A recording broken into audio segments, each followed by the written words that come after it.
If you want to fix screen color, if you want to go back from black and white mode to your normal mode on your Samsung Galaxy A56, it's quite easy to do so. First of all, open up your settings. Now you have to scroll down to modes and routines. Find your sleep mode and turn it off, because sometimes sleep mode can cause that. As you see, the problem has disappeared.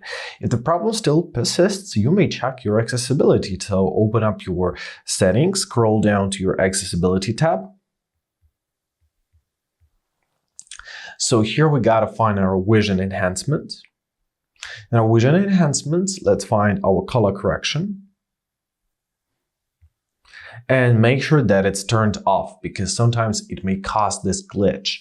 If it's still in black and white, find your color filter and make sure to turn it off as well. And I hope this video was helpful. Thank you so much for watching. Have a great day, and I hope this helped you. Please subscribe to our channel.